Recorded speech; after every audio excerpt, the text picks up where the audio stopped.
la contestación que le hace el abuelo, ¿ah? Donde el abuelo le dice algo, y ahí el escritor me dirá, en la evaluación, a mí me pasaba lo mismo cuando yo escribía, y el profe me decía, oye, pero es muy político lo que tú estás diciendo, pero me evaluaba relativamente bien, porque una es una realidad que uno quiere fantasear con lo que tú habláis del Principito, con los poemas de la Gabriela Mistral, que son muy hermosos, pero tienen que ir en el contexto de dónde veníamos saliendo. Claro, mira, acá la historia, por ejemplo, como se trata del cuento mapuche, resulta que los valores, por ejemplo, los españoles invadieron el continente, trajeron sus ideas y resulta que ellos cuando llegaron produjeron muchas atrocidades. Si nos ponemos a nombrar las atrocidades que hicieron, ¿ya?, en todo el continente, ¿ya? Ellos trajeron enfermedades, trajeron ideas malsanas. Fíjate que los españoles trajeron la idea foránea, por ejemplo, lo que es el dinero, lo que son las enfermedades y lo peor, la desvalorización de las personas. Porque ellos cuando venían mataban, asesinaban, mutilaban, violaban a las mujeres. A todas las mujeres las violaban. ¿Y qué pasó? Eso trae consecuencias después. Porque acá en Chile, por ejemplo, había muchos guachos, tú hablaste de guachos, muchos guachos. E incluso el guacho más conocido, Bernardo Higgins. Pero eso es como ponerlo así en la pantalla para estigmatizar, para sacarle provecho, ¿ya? Que era un patriota, que era sufrido. Pero el guachorío era muy grande. ¿Por qué? ¿Por qué di la palabra guacho? La palabra guacho, ellos traían perros, por ejemplo. Mira la comparación que va a hacer. Traían perros finos, ¿ya? Porque habían perros afuera de los mastines que no tenían adiestrados. Este no, este solamente le gustan las ruedas. Pero ellos traían mastines que estaban cortadas la garganta. En África, por ejemplo, también hicieron lo mismo. Lanzaban a los perros y para seguir a los se les quedaban aquí.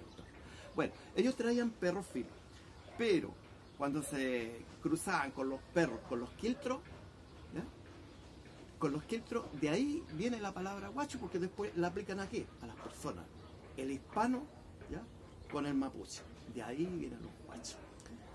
Mira, yo escuchando me venía a la memoria la Sagrada Familia de Engels, donde ¿quién había instaurado el matrimonio? Y resulta que el que instauró el matrimonio por una cuestión de litigio fue Napoleón, porque el matrimonio yo pensaba que lo había instaurado la Iglesia Católica. Bueno, también lo hizo. Pero es que la Iglesia Católica, suponte, en un momento hubieron dos papas porque tenían hijos los papas, y todo eso es una descomposición que hasta el día de hoy la tienen. Pues. El problema que tienen que son el poder que... No eran célibes. Entonces, no, si el celibato cualquiera persona lo puede tener. Si el problema es cuando tú te aferras a algo que no es, que es un mito, la creencia de un Dios, que no ha entrado en la discusión. Yo soy, como decía, hereje, o sea, que vivo como persona no natural, ¿no? El bien y el mal existen dentro del ser humano, ¿no? Entonces, pasando al cuento, este cuento para mí fue un cuento, voy a dar mi opinión personal, fue más ¿Me voy a poner una nota? Fue más un diagnóstico, porque en un momento descubrí al escritor, porque cuando Raúl cuenta, a veces el escritor se pierde, porque los personajes son los que se desarrollan. Y aquí en un momento dado, es como cuando tú leíste Niebla de Unamuno, sí. En un momento el escritor tiene que matar al personaje y el personaje no quiere morir en Niebla. Entonces aquí pasa lo mismo, ¿no? que Raúl quería matar al personaje, pero es muy vivencial el personaje, que él lo relató hace un poquito, que él estuvo en un colega mapuche, que fue para cierta parte del sur donde están las comunidades mapuches. Entonces, en ese sentido, hay cuentos que yo lo he encontrado maravillosos que tiene el Raúl, ¿ah? Y anoche, conversando con unos compañeros, hablaba de que este canal se paró con el objetivo de que Raúl se proporcionara su libro, pero también dio otra faceta que era la conversación de sus cuentos, sus libros, ¿ah? Porque los espacios establecidos no están para que Raúl pueda, este mismo conversatorio que tenemos, en base a una cosa común, que es un cuento, pero se desarrolla en base a otras perspectivas. Tenemos acá en nuestro pauta, si hubiera, tenemos a Rosa de Luxemburgo, una pensadora feminista, marxista, comunista en su tiempo, asesinada, ¿ah? Por los testaferros de la socialdemocracia, que hubo un quiebre en Alemania en ese momento, donde después se generó la Primera Guerra Mundial. ¿Ah? Después tenemos a Rousseau con su famoso contrato social. Sí, mira, uno tiene que aprender. Yo tuve muchos amigos, seguidores, guía espiritual, porque eso se le saca oso. Pero fíjate que yo fui como discípulo de Luis Vital, historiador. Él es un historiador marxista, escribió la interpretación marxista de la historia china. Entonces, a través del marxismo uno tiene una visión real de lo que es la historia, los hechos históricos. Un análisis hace de que no distorsionada por las tendencias religiosas, ¿no? Ni menos la oligarquía, lo que empezamos diciendo acá. ¿Quién escribe la historia? Los vencedores. En la historia tenemos cuántos historiadores, Salazar y unos cuantos por ahí que cuentan la cosa como corresponde, en forma objetiva, aplicando el marxismo, pero la otra mayoría, Encina, hay otros que ni los escucho yo porque hablan cada tontera. ¿Ya? ¿Por qué? Porque ellos transmiten las ideas burguesas. La idea burguesa. Fíjate que en la Araucanía pocos hablan, por ejemplo, de los bosques que han sido, por ejemplo, millones de hectáreas que han sido ocupadas por los terratenientes y aplican el asunto transgénico. Cambian el switch al crecimiento de los árboles. Le aplican un tratamiento que lo hace crecer más rápido, ¿ya? Porque a ellos les interesa, ¿qué les interesa? Las lucas, les interesa la madera. Entonces, pero no le importa un carajo hacer daño, porque los árboles, los millones y millones de árboles succionan de las capas subterráneas el agua. Y ahí vamos a tener problemas con el agua para allá. Ya lo tenemos. Oye, me venía a la memoria lo que estabas hablando recién, y yo creo que el cuento, este pequeño cuento donde la nieta, estas 3 preguntas que se van desarrollando, nosotros les vamos poniendo de nuestra cosecha, porque en el fondo él va explicando de estas 3 preguntas, pero más explicando, haciendo como un análisis de cómo ellos los fueron arrinconando, ¿ah? Hasta llegar a lo que son ahora, ¿ah? Son como algo del folclore chileno, ¿ah? que se exporta para afuera de la institucionalidad, pero en el fondo son un pueblo que, mira, yo leyendo un libro que tiene que ver con escritoras mapuche, todas tienen un relato bien importante que se han enfrentado cuando van a la universidad o al liceo, del sentido de pertenencia. Una niña dice que estando en la universidad se sintió mucho más mapuche por la discriminación a sus rasgos naturales y a su propio apellido.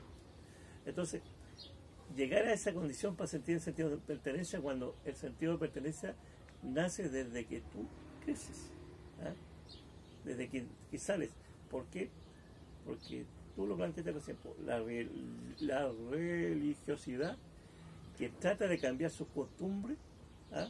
Su cosmovisión, y generar un Dios omnipotente, ¿ah? Y donde ellos, su cosmovisión de la vida es ellos y la tierra, porque la tierra es para ellos muy importante. Si uno va a esas partes, dice, oh, ¿por qué tienen tanto tierra y no la cultivan? No, porque le dan, ¿cómo se llama? La tierra les da para comer. Fíjate que yo estuve en el lago Buti muchos años, iba con mis hijos, donde mi colega mapuche, que está muerto ahora, Y ahí escuché muchas historias, por ejemplo, para el golpe de Estado en el lago Budi, en helicóptero los tiraban al lago a los mapuches. Y nadie pescaba en el lago durante mucho tiempo. ¿Por qué? Porque prácticamente fue como un cementerio. Porque caían los peñas ahí, los tiraban. Y los peces, fíjate, mira, los peces, ¿por qué no comían? Porque los peces, obviamente que se alimentaban de los cadáveres. Y muchas veces encontraban en las lisas, por ejemplo, uñas en su diente, porque la uña no la digiere. Oye, ahora que habláis sobre esto, bueno, yo le estaba contando una historia que encontré con una vecina que era indignada porque su hijo le tocó el servicio militar. Y cuando vino el 16 de octubre, se quemaron varios cartones de reclutamiento donde los niños se van a inscribir y les sale una lista donde les corresponde estar al lado. Y salió un general muy preocupado porque ellos tienen que tener una cierta cantidad de soldados, ¿tá? para poder tener el orden, formar las compañías. La compañía. Y resulta que estaba viendo una crisis de que no tienen a quién mandar. Entonces, yo siempre he pensado que aquí la revolución a lo mejor no se hace armada, sino que se hace negando la institucionalidad que es nociva para nosotros mismos. Y bueno, dejo las últimas palabras para Raúl. Mira, que fue pelado, porque tiene un libro sobre su el rabito y recluta, que es un libro que yo creo que vamos a tener que volver a hacer una repasada. Mira, en este libro Utopía, este caballero se pegó la volada en ese tiempo, ¿ya? Y le costó la vida. Le costó la vida porque a Tomás Moro lo mataron. Entonces, ¿por qué? Porque este caballero, por ejemplo, él en un sentido, en ese año, era intocable en la iglesia. Pero él, cuando empieza a decir que no había robo, no había delito, no había mentira, no había pecado, ¿y qué pasa con la iglesia? Porque ellos viven de eso, entonces, de las creencias, del pecado, de la salvación. No había infierno, porque si no había robo, no había maldad en un pueblo supuesto, en la isla de Utopía, ¿ya? No se justifica. Los curas, los pastores, la iglesia, el diezmo. Entonces, él se metió a las patas del macho, por decir eso. Moraleja, no deberían sentir, ¿cómo se llama? No deberían sentir el poder que tiene la iglesia, entre comillas, donde la salvación, sin la salvación.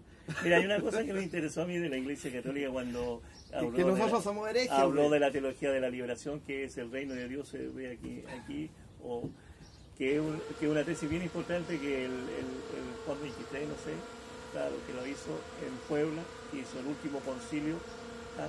Donde quebró los esquemas, estableció y pidió que los curas se acercaran, donde vieron curas revolucionarios que murieron, ¿tá? Porque se metieron a las luchas populares, que se ha perdido porque con esta cosa del consumismo, no el consumismo, ¿sí?